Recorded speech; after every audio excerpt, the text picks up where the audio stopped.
It has come to my attention that there are a lot of people that are doing very easily avoidable bathroom design mistakes. I have been designing bathrooms for like 15 years now, and let me just tell you, I know so many tips and tricks to make a space, especially a bathroom, not only look great, but function great. And there's a lot of very specific details that a lot of people do not consider when designing or renovating their bathrooms. So today I am giving away, oh my God, I'm giving away so much free advice. Like people, they pay me for these consultations and I'm giving it to you for free. So I swear to God, if this video doesn't do well, then I guess.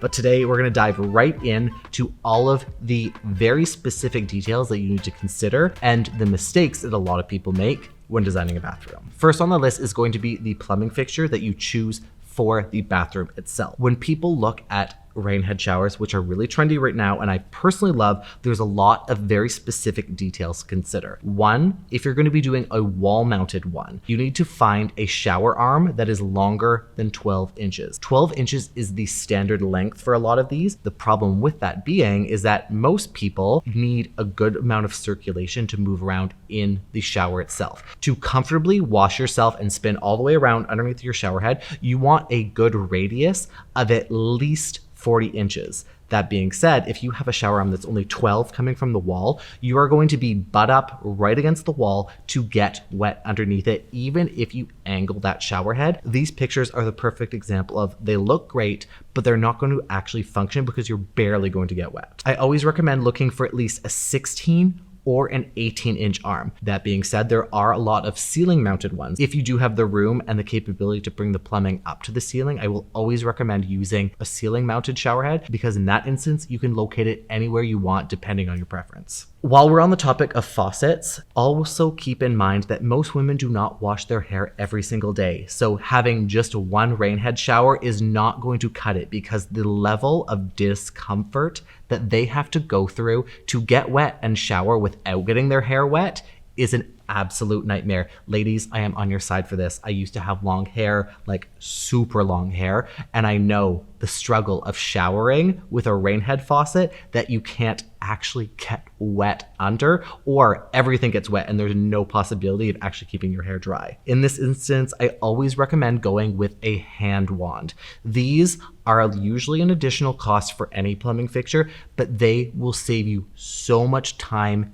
energy, and heartache. The great thing about these hand wands is they usually come in an arm. I always recommend mounting them a little bit higher if they have an adjustability on them. That way, if someone isn't washing their hair every single day, they can get wet under one of these and still get a nice body shower without struggling and fighting for their life to not get their hair wet. Second biggest mistake that I see people in their bathrooms when it comes to design is not actually incorporating enough storage and functional storage. We have all seen those beautiful Pinterest bathrooms, but at the end of the day, there is no one living in those bathrooms that are so beautifully and perfectly styled. When you go into a bathroom, how many accessories are you using? You have your hair dryer, your hair straightener, you have your skincare, you have your makeup, you have your perfumes. There are so many deciding factors in how you live and work in a bathroom. So take that into consideration for where things are actually going to be used and what is easily and readily accessible. I always recommend an additional storage unit above the toilet. These thinner profile ones are fantastic for quick and easy access items. And bonus points, when you're doing the design for this, bring an outlet into this wall mounted unit. The greatest thing about this is that you can actually have all your toothbrushes, your shaving gear, everything plugged in, put away. It's easily and readily accessible for you. You do not have to have all your cords and everything plugged out on the vanity. This is going to give you a much cleaner looking space that not only looks great because it is well designed, but clutter is kept to a minimum because everything is stored away. Recessed medicine cabinets are another really great way to utilize a lot of dead space. What's great about these medicine cabinets is the mirror on the front, you open it up, they're usually built between two studs above the vanity. This gives you all of that ready access for your perfumes, your skincare. Once again, those readily accessible items that you're using on a daily basis. Third on the list is lighting. This is so important in any space, and a lot of people do not consider the touch points of what makes bathroom lighting not only operational, but look its best. I call them the unholy trinity, and you probably know what I'm talking about. Those Home Depot light fixtures that are above the mirror, they're 3 bulbs or 3 little fixtures, and they look so bad. They look so cheap, and they give the worst possible form of lighting, not only on you, but for the bathroom itself. When you're doing an overall lighting scheme for the bathroom, I always recommend doing at least 1 light in the shower that, if you need to shave your legs, your face, you have a mirror in there, you do have task lighting that is readily available. I always recommend at least 1 to 2 pot lights outside of the shower, depending on the size and the square footage of the bathroom. But when it comes to the vanity itself, if you are doing makeup application, if you are taking selfies, I know you are, don't lie to me. So if you want it to look good, make sure you have the proper lighting. If you have any lighting at all, instead of using that top unholy trinity light, I want you to consider using wall sconces on each side of the mirror itself. This is going to give you the most flattering and the most even lighting on each side. If you do not have the space or the opportunity to have a wall sconce on each side, look at a backlit mirror that has a customization when it comes to being dimmable and the Kelvin ratings alone. If you have any say on the Kelvin ratings for your wall sconces, the light bulbs, or the backlit mirror, go anywhere between a 2700 and a 3500. 2700 Kelvin rating is great if you want that nice warm lighting that is great for selfies. And if you're doing makeup application, you want 3000 to 3500. It's a little bit more on the cooler scale compared to a 2700 Kelvin rating, but it is going to look good no matter what you do, and no matter if you're doing pictures, makeup application, or just overall lighting and you want to look and feel good in a mirror. That is what you need to do. While you're doing this renovation for your bathroom, always consider any light in the space to be dimmable. The last thing you want is to walk in late at night or super early in the morning and you turn on those pot lights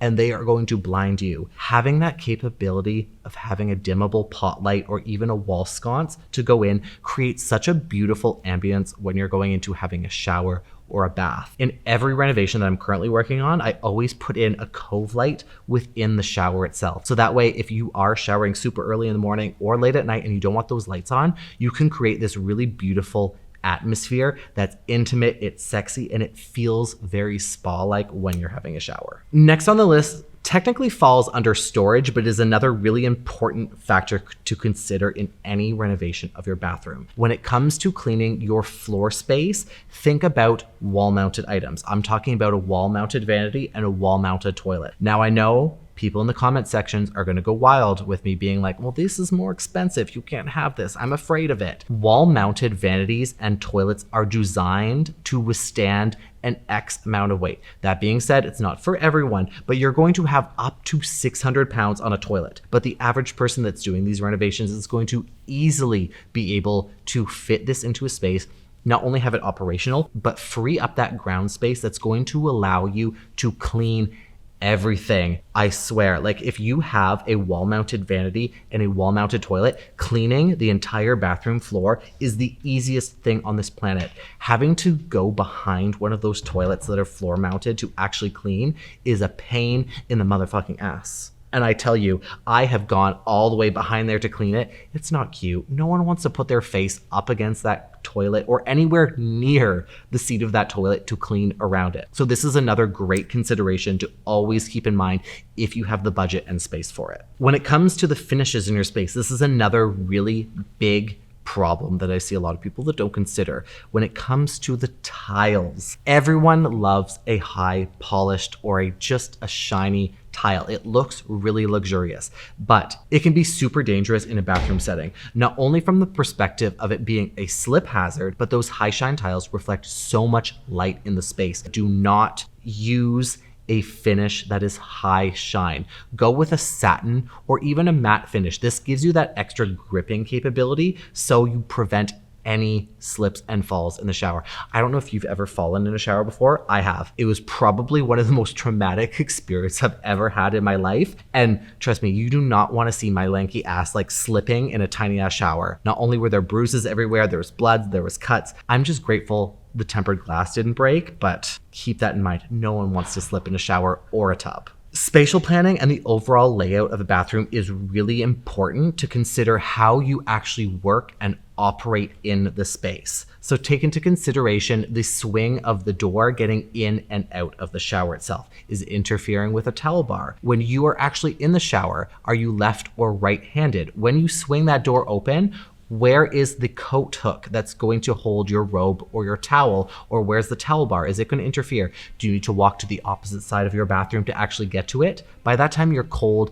and it's not comfortable. A designer thinks of all of these very specific details of how you live and work in your space. And bathrooms specifically are one of those utilitarian spaces that it is really important to understand how the person lives. What's the height threshold of what they like reaching to? How far are certain things out of distance within the shower or the vanity that you're using every day and regularly? Another really important question I ask all my clients is, how many things do you use in a shower? Do you have shampoo? Do you have a conditioner? Do you have a hair mask? Do you have a cleanser? Do you have a body wash? Do you have a loofah? There are 100 different items people use in the bathrooms. It's really good to understand what you use and where it's being stored in the bathroom itself. You can always have one of those niches, but at the same time, that's gonna draw a lot of attention to it. So you need to understand how many bottles are gonna be used in there, the size of the average bottle that's being used there, and what is being used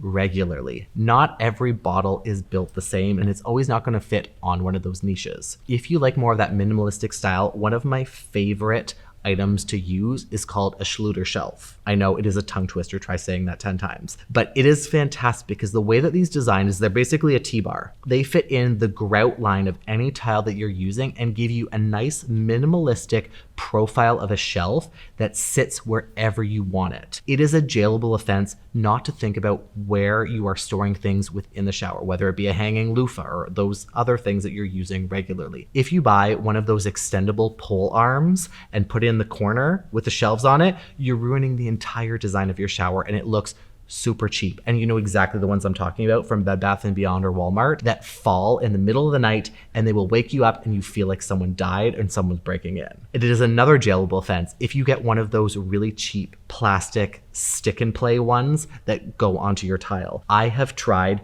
probably 100 different stickable shelves that you put in showers. You'll get a week tops out of them before they end up falling. Last on the list that a lot of people never consider is ventilation when it comes to the bathroom itself. Condos are really cheap at usually doing a 2-for-1 CFM rating fan to have that exhaust air come out. I always recommend going with a higher CFM rating. I get it, they're not always great to listen to because they are quite loud, but at the same time, this is going to remove all of that excess moisture, not only in the air, but especially in the shower. And depending on the size of your actual bathroom, I always recommend putting 2 exhaust fans. One at least in a toilet closet, because God forbid, those rooms can get pretty stinky, if you know what I mean. But at the same time, I will always recommend having a second one closer to the shower door. If you have the luxury of having a large bathroom, having one near the shower door is fantastic to really draw all of that excess moisture out, because at the end of the day, if you're not exhausting all of that moisture, that's how black mold ends up in any bathroom, and bathrooms are the first place that this actually happens. So that's it. Those are the biggest bathroom design mistakes that I see a lot of people not consider, and these are my personal tips that I always work on for any renovation for my clients, and these are the questions that I always ask. How are you using the space? How are you living in the space? Are you left-handed? Are you right-handed? What is your comfort reach when it comes to enjoying a bathroom? If you're renovating a bathroom, they can be expensive. I want you to actually enjoy them. So please take into consideration all of these things that I said today. And I feel like this could be an entire series. So let me know in the comments below if you think I should do other areas of a house that end up being overlooked in terms of design and these mistakes and how to fix them. As always, thank you so much for watching. You can also follow me on Instagram and TikTok at Mr. Phoenix Gray. And if you haven't already subscribed, please subscribe and like this video. And if you're ever second guessing yourself, just ask, what would Design Daddy do?